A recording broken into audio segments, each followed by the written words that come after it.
welcome to the Great Detectives of Old Time Radio. From Boise, Idaho, this is your host, Adam Graham. If you have a comment, email it to me, box13@greatdetectives.net.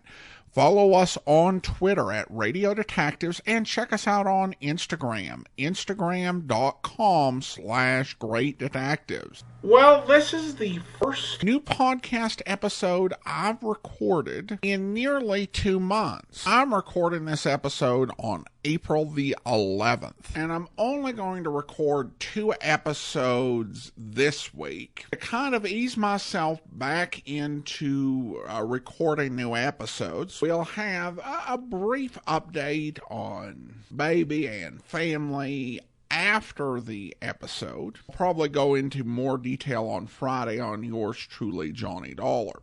Now, today's program is brought to you in part by the financial support of our listeners, and we're going to have some catching up to do. So today, I do want to thank everyone who has supported the podcast at support.greatdetectives.net. At PayPal, thank you to R.A., Rob, Jerry, William, and Karen. And I also want to thank all of those who have become Patreon supporters at patreon.greatdetectives.net. You can become one of our Patreon supporters for as little as $2 per month. And I want to thank Double Tappin' Hillbilly for joining us at the Chief of Detectives level of $30 or more per month. I want to thank Teresa for moving from the Shamus level to the Detective Sergeant level of $7.14 or more per month. And thank you to Ron and Rick for becoming supporters at the Shamus level of $4 or more per month. And thank you to Catherine, Timothy, Nicole, and Laster for becoming supporters at the rookie level of $2 or more per month. Now let's get into this week's episode of Casey Crime Photographer. The original air date, June the 15th, 1950, and the title is Unlucky Numbers.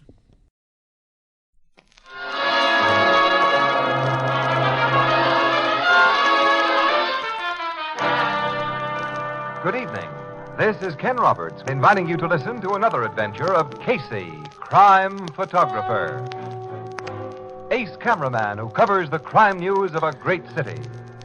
Our adventure for tonight, Unlucky Numbers.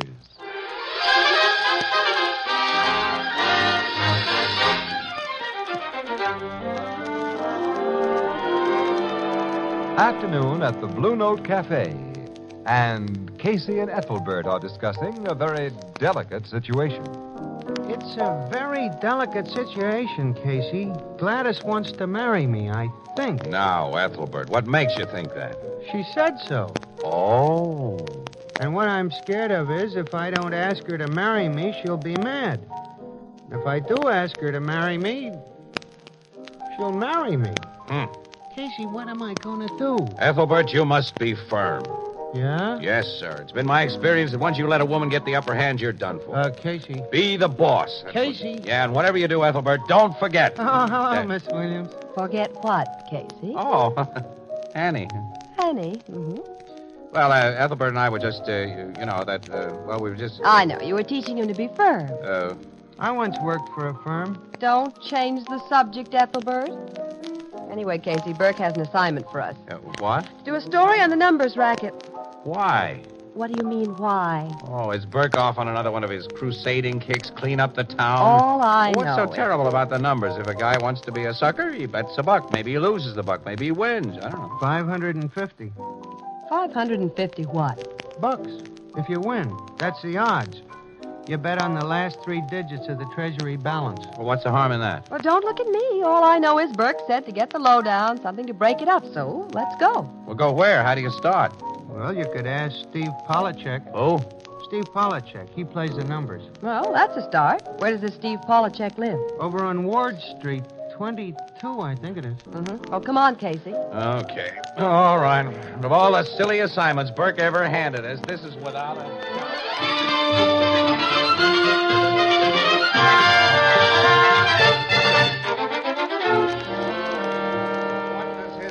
fertile brain decide to get a story that'll break up the numbers racket? Of all the silly assignments to send us on, this is without a Well, doubt. this is where I came in. What? Ring the bell again. Oh, well, I did. It looks like Polachek's not home. Yes? Oh, hello. We're looking for Mr. Steve Polachek. Does he live here? It's no home yet. Soon, maybe. You like come in and wait? Well, thank you. Thanks very much. Steve's mother. You are friends with him? No, we're just here about the numbers game. Numbers. Go away. What? Go away. Go fast. Now, before he comes. Go away. Go away. Go away.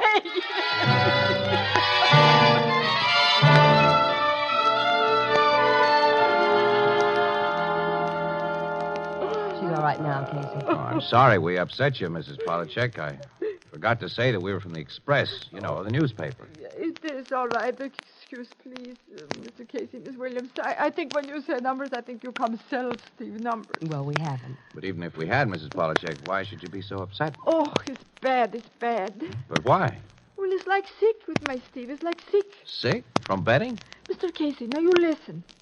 You know a man that drink, maybe. No can stop. Well, sure, but... Well, numbers like that with my Steve. He no can stop. No can stop. You want story for newspaper? All right. I tell you story. Now, Steve and me, we want farm and country. Little farm. Chickens, maybe cow, you know. I know. So we save money. Steve is good boy, works on shop. Every week bring home money for save. $3, sometimes maybe $5. I put money in sugar bowl. It's good. I save. Go on, Mrs. Polachek. I save. I wait. There's no hurry. Good things you got to wait for. But Steve, all the time he hurry. No can wait. Young, you know, lots of time he has, but no can wait. Yeah, I see. Then, one time Steve no bring money for save. He spend $3 for bet, for numbers.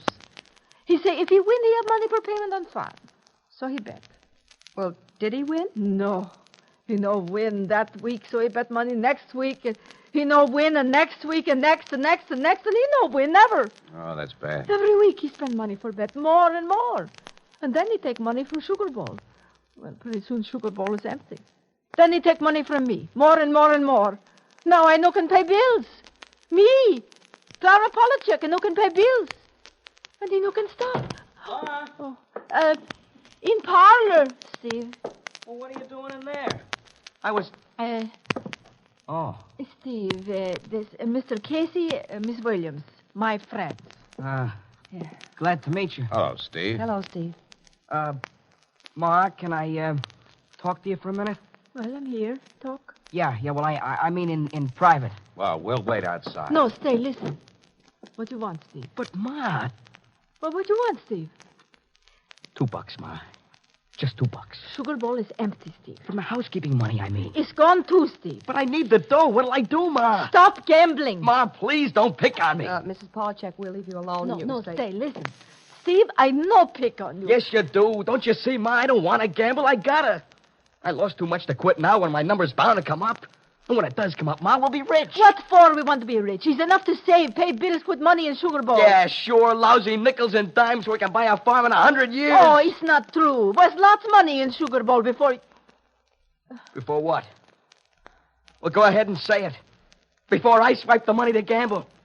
That's what you was going to say, huh? Stevie, please. Before I rob the Sugar Bowl, before I swipe the money. Stevie, I no blame you. You can't talk about nothing else but your lousy Sugar Bowl. Stevie. Lousy old Sugar Bowl with a lousy old crack in it.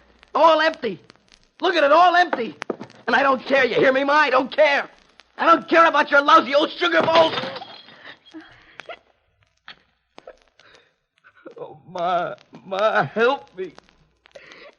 Somebody help me. Steve. Oh, Ma, I can't stop. It's like being drunk or crazy. Every week I get my dough and I say, this time I'll bring it home to Ma, all of it. Then that guy comes along with his lousy numbers and I can't stop.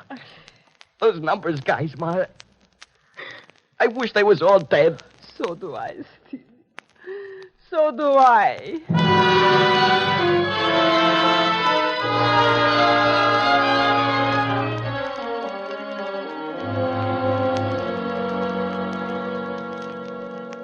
And that's what he said, Logan. I wish they was all dead.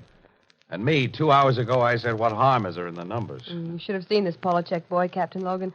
Nice kid, but all shot to pieces. Yeah, I know. They get like that. Well, they shouldn't. The odds against him, the guy who bets doesn't have a prayer. Why can't you cops do something about it? That's not my department, Casey. Talk to the vice boys. They pick up the guys who sell tickets, but two more always sprout from the same spot. Trouble is, nobody knows who operates this thing. Well, I'm going to find out. How? I don't know. Maybe I'll pretend to be one of the numbers boys myself. Casey, I got news for you. 2 years ago, a plainclothesman discovered their hangout was Al's pool hall over on 10th. That's all. He just discovered their hangout. The next day, we discovered him. Murdered. Oh, yeah? Yeah. It's still on the books. Unsolved. Maybe I ought to mosey over to Al's pool Now, hall. Casey, please. Now, even if you're a stinker, I like you better alive than dead. I'm glad to hear that, Annie. If anyone wants me, I'll be over at Al's pool hall.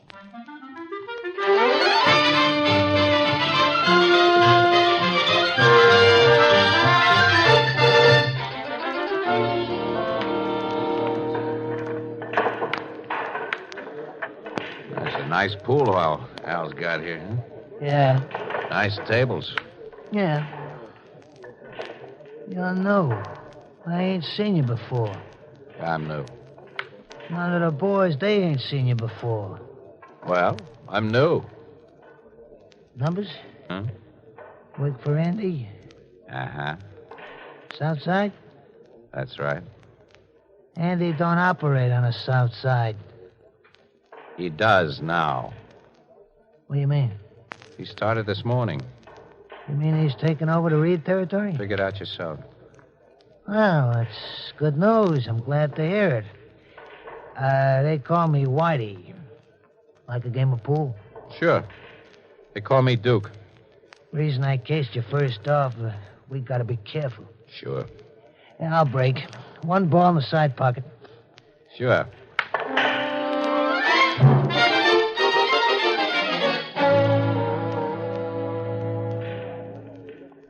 You're getting hot today, Whitey. 7 in a corner. How's the numbers going, Whitey?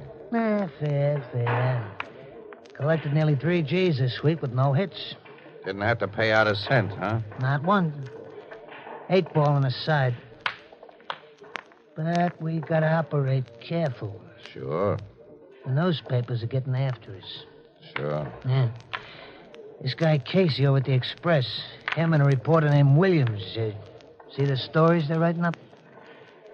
Sure. That guy Casey's gonna wake up some morning and find himself dead, you know? Sure.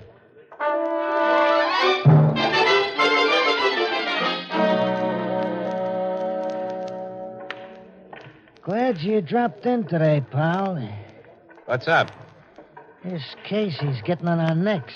Well, at least we haven't let him know who our boss is yet. No, we gotta keep our mouths shut. He's a great guy, the boss. Sure. I never met him. Great guy. Sure, I guess so. Bank's shot on the 3, huh? Yeah. He never comes around here, does he? The boss in a crumb bum joint like this? Don't be funny. Arthur Matheson is a gentleman.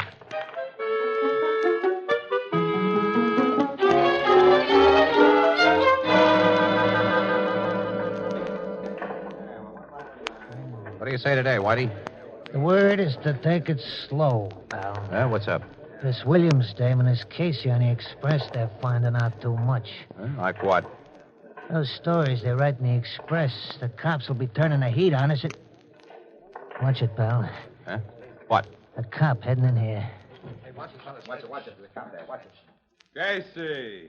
Oh, Casey, I just happened to catch sight of you through the window. Thought I'd say hello. How are you? Oh, fine. You're kind of out of your territory down here, ain't you? Yeah. Well, I haven't seen you, Casey. So long. A cop called you Casey. Now, ain't that a coincidence? This guy at the Express I was just talking about, he knows a lot of cops, and his name is Casey, too.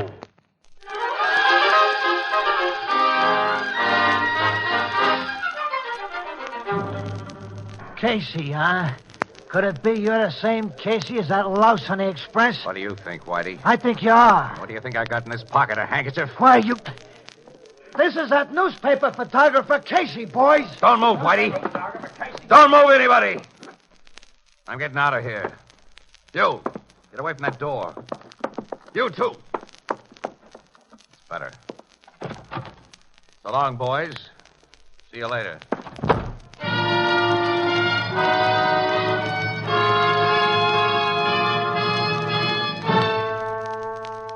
So this Casey, he just backs out of the place and beats it, boys. Mr. Matheson, we couldn't do nothing. He was packing a rod. He was packing a handkerchief, Whitey. Huh? Yeah, the whole story is right here in the Express, see? They call it a clever ruse. Well, what do you know? My name is in that story, Whitey. Yeah, I see. I'm displeased, Whitey. Very displeased. I don't blame you, Mr. Matheson. How did this Casey person learn about me? Well, he's been hanging around Al's pool hall for a long time, and you know how it is, boys. Some of the boys ain't careful, like me. Some of the boys get a little liquored up and they talk too much. Yeah.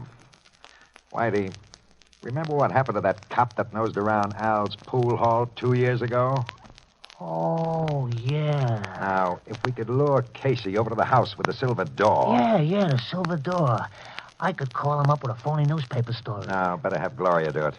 Yeah, that's better, Gloria. Have her give him some human interest story about something about, let's see, a kitten that joined a litter of puppies. Yeah, that's good. And Whitey... Yeah, Mr. Matheson. I note that your receipts have been extraordinarily low for the last few days. You haven't collected much money. Aren't you working, Whitey? Oh, yes, Mr. Matheson. I'm working hard. Well, I'd suggest you work harder, Whitey, much harder. Now get going.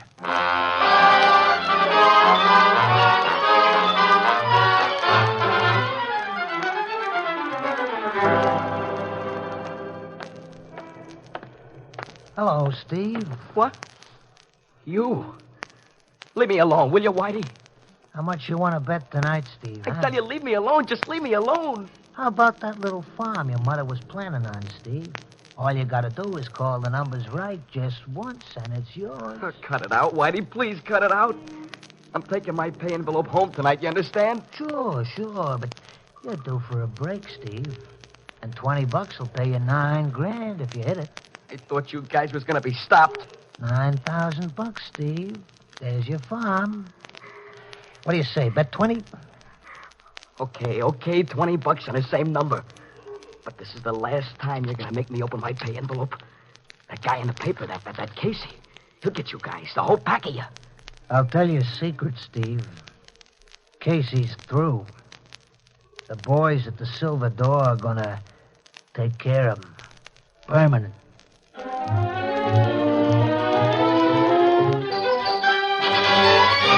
Casey, I tell you, it's dangerous. Those boys are out to get you. They're bound to be now. Oh, sure, Ann, Well, but give this whole business up, will you?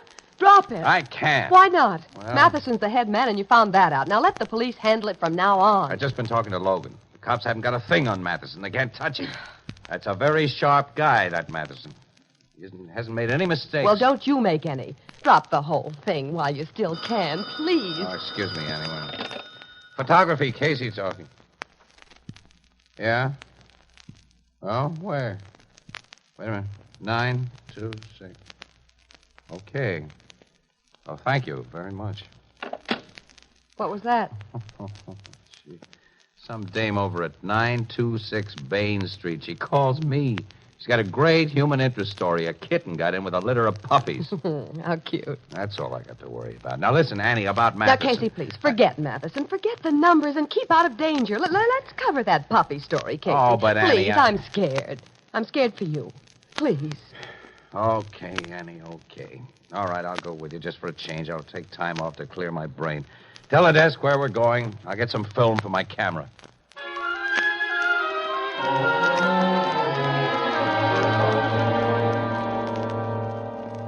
Quite sure everything is taken care of, Whitey? Don't worry, boss. Casey, you'll be here. Gloria phoned him with that puppy story like you suggested. Mr. Matheson. What? That's him. That's Casey getting out of that car just across the street. Oh. Hey, he's got some dame with him. Now, don't get excited, Whitey. Remember what we planned. Let them come up the walk and ring the doorbell. What about the dame? Well, the lady must suffer sometimes for the company she keeps. Okay. Now, remember, Whitey, let him climb the porch step, let him ring the doorbell, and then we'll deal with Mr. Casey.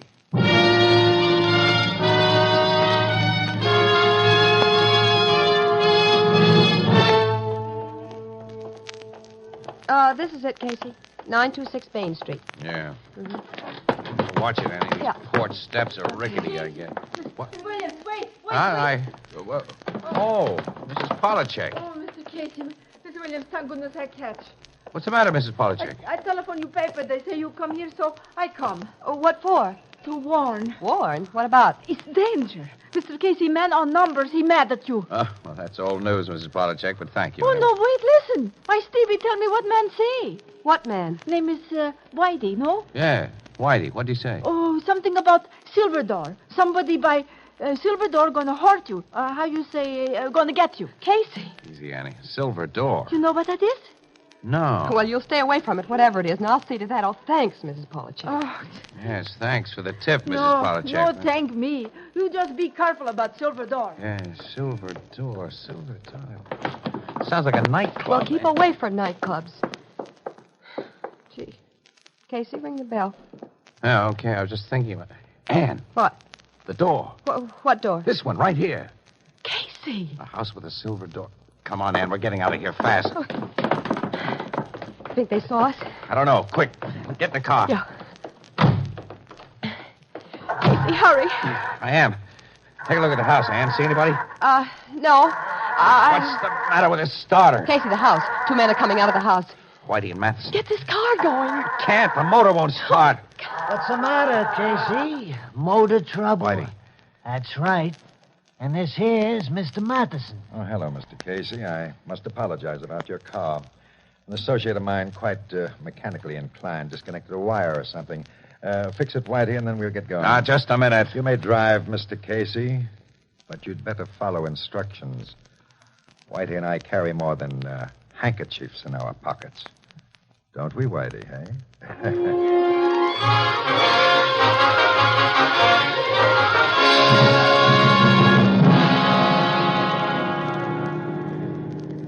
Take your next left, Mr. Casey, please. You're not going to get away with this, Madison. Why not? Because the cops know I tied you up to the numbers racket. Go on. Well, if anything happens to Casey or me, the police will know you're responsible. Not if anything happens, Miss Williams. What do you mean? The police might very well suspect me in a crude case of murder, say, shooting or knifing. But if Mr. Casey happened to drive this car off a cliff... I'm not likely to drive it off a cliff. Oh, yes, you are, Mr. Casey. Very likely. In fact, you're going to. No one will ever prove you were knocked out ahead of time, and there will be a smell of liquor about you and Miss Williams. Just an unfortunate case of drunken driving. Accidental death. Gee, boss, you think of everything. Well, I try to, Whitey, I try. Keep straight ahead, please, Mr. Casey. Never make a mistake, do you, Matheson? That's what they say. But you just made one now. No, you just did. I said keep straight Yes, ahead. I did not to. Hey, boss, he's going to kind of fast. I'm going to go a good deal faster. Casey, look out. There's a red light. There was a red light. Casey, you seem to forget I have a gun and I'll use it if I have to. I'm driving, Matheson. We're doing 70 right now. Shoot me and we'll all wind up dead. Hey, boss, it's the cops. What do we do? Casey, look out! Boss, I'll grab the wheel. You keep him covered. Get away, you fool. Give me that wheel. Whitey, cut it.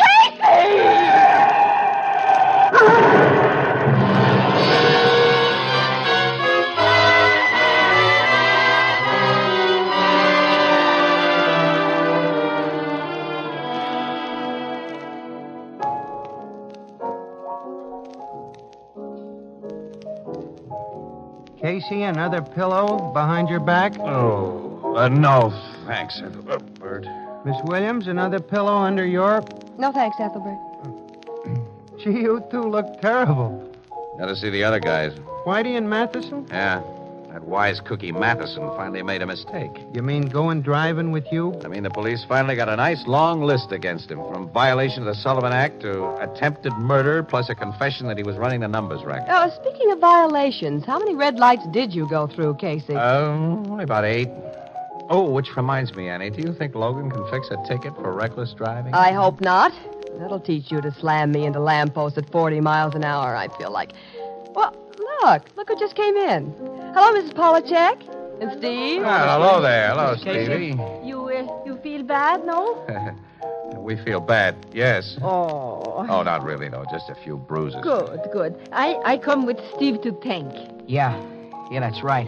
You don't have to thank us. Oh, yes. There's much to thank. Now, no more numbers. Steve gamble no more. We put money away for farm. And, Steve. Yeah, Ma? Money, I forget. Give me $3 now for save. So Miss Williams, Mr. Casey can see. Oh, okay, Ma. Settle for $1.50, Ma? Steve, you No, say... take it easy, Ma. Take it easy. But, Steve, what'd you do with another $1.50? Well, look, I broke your sugar bowl, remember? And, well, you always like blue, don't you? So I bought a blue sugar bowl to start fresh, Ma. Oh, here. You are good boy, Stevie, good boy. Blue sugar bowl no cost $1.50. Yeah, I know, Ma. So? Well, I had to buy some flowers for Miss Williams, didn't I? And a tie for Mr. Casey, didn't I? Just to say thanks, didn't I?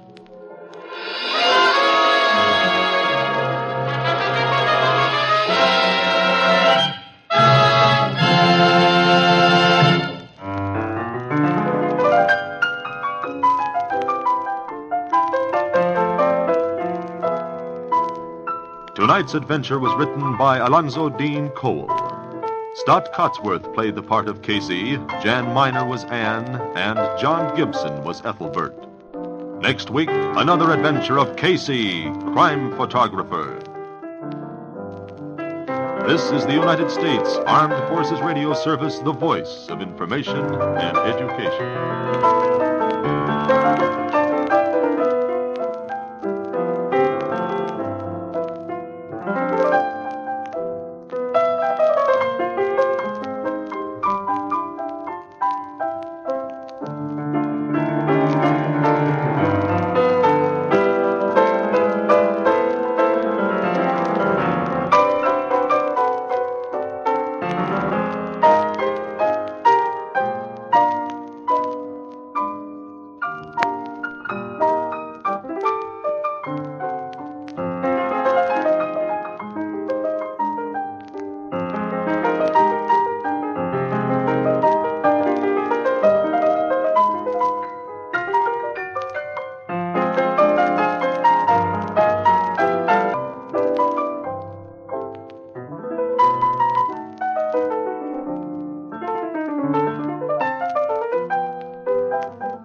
Welcome back. Well, a pretty big failure by our villain in having Casey drive the car.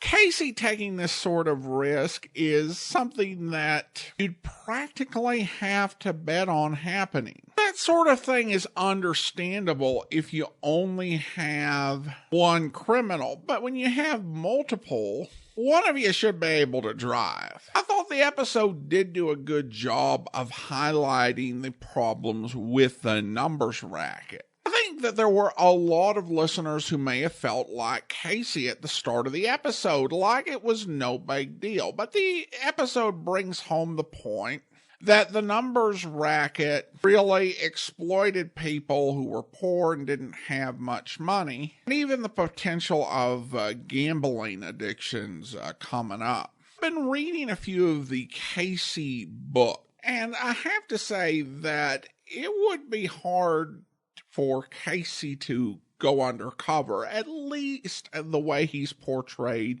in the novels. Now, maybe he did in some earlier stories in Black Mask, but the general idea and strength of Casey is that he is well known all over town. He has a reputation with people both high and low, particularly low in the criminal world. So the idea of Book Casey going undercover at a pool hall just seems really unlikely, but I guess Radio Casey can get away with it, at least until a police officer shows up and spoils his cover. Now, over at bluenotebulletin.blogspot.com, Dr. Joe Webb has an interesting note on this particular episode.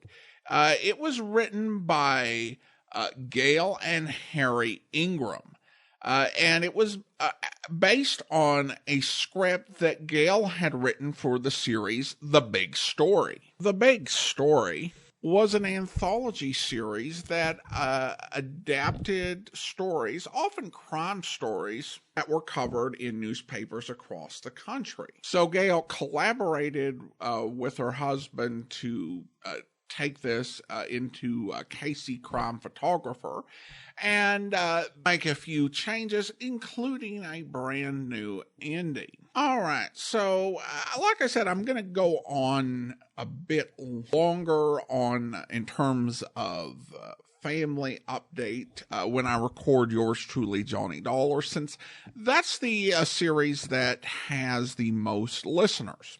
For those who didn't hear on her other social media, my wife gave birth on April 24th, our first son, Elijah. He came a couple weeks earlier than expected, but is perfectly healthy, is doing fine, and so's his mother. So that's pretty much the update I'm managing. We're still, getting adjusted to having a baby around the house, but he's definitely a very welcome and much longed for addition. Now we turn to listener comments and feedback, and I've got a few emails. I'm going to kind of just go through them as they came in. I don't have anything specific to the show that came through as feedback. We'll just kind of work our way through email and other feedback, and we'll get caught up eventually. I have an email here from Kevin, and he had emailed about an error I made on an episode of The Man Called X that was already quite a bit back in the archive at the time.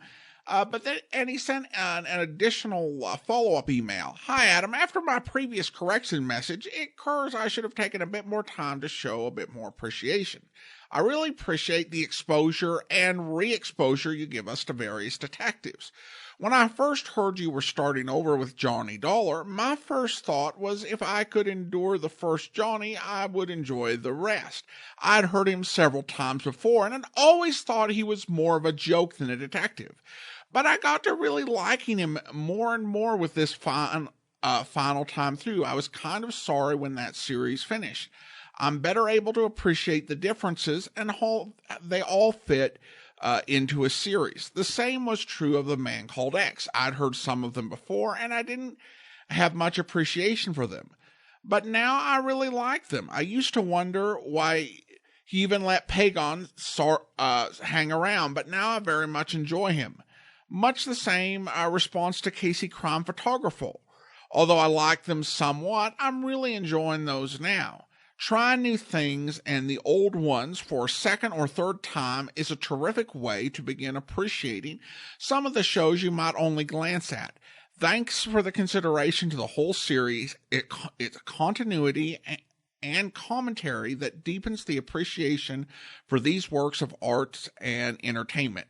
Again, thanks for all you do. Best to you and your family. Well, thank you so much, Kevin. I appreciate your note. And, I've definitely had my views evolve on the whole question of going back through a series. Because I think for most of the podcast, my focus has been on, going through series we haven't gone through before. That was why, even with Johnny Dollar, I was a little hesitant about it. It's like I'm breaking with our typical approach. But what I discovered, and what I'd kind of gathered as well, even from going through Dragnet after we'd done the old-time Dragnet show, is that when you have had some time and space from a series and you go through it again, it's a different experience because, you've lived life and you're a different person than you were when you listened to it the first time through. And so you'll have different perceptions, and you'll see things and hear things in different ways. I mean, that's happened with Philo Vance. I mean, it could even happen with Danger Dr. Danfield. No, actually, it will never happen with Danger Dr. Danfield. But other series, sure. Okay, well now it's time to thank our Patreon supporter of the day. Thank you to Matthew, Patreon supporter since August, currently supporting the program at the Shamus level of $4 or more per month. Well, that will do it for today. If you are enjoying this podcast, please rate and review it wherever you download your podcast from. We'll be back next Monday with another episode of Casey Crime Photographer, but join us back here for an episode of Mr. Chameleon where... Now, what do you know about this murder, Andy? What were you doing in this museum, and where's the murder gun? Why don't you search me, Chameleon? Because I think you're too smart to kill a man and keep the gun on your person. And I think you're too smart, Chameleon, to even dream that I'd kill Judge Hatch. You haven't forgotten, I hope, that he was well known as the hanging judge?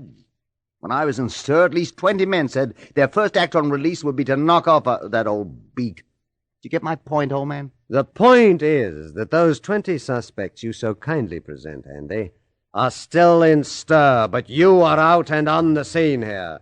And I'm quite sure that Judge Hatch's daughter will identify you right now, Andy. Miss Hatch, you step in here, please, to identify someone. Yes, Mr. Chameleon.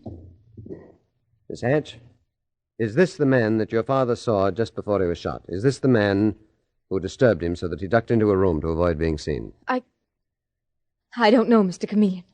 I honestly couldn't say. Sorry, Chameleon, your mistake. Miss Hatch, you go back into that room, please, and ask Priscilla Ames to step out here. Yes. Miss Ames, Mr. Chameleon wants you.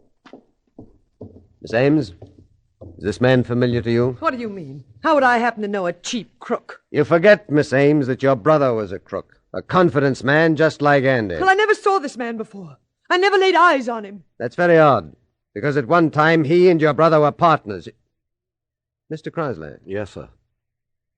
What's that in that showcase on the wall? Why, that's a display of antique guns, Mr. Chameleon. Let me look at them.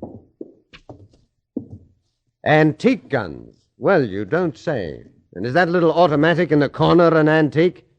When'd you put it in there, Andy? When'd you hide... I hope you'll be with us then. In the meantime, do send your comments to box13 at greatdetectives.net. Follow us on Twitter at Radio Detectives. And check us out on Instagram, instagram.com/greatdetectives. From Boise, Idaho, this is your host, Adam Graham, signing off.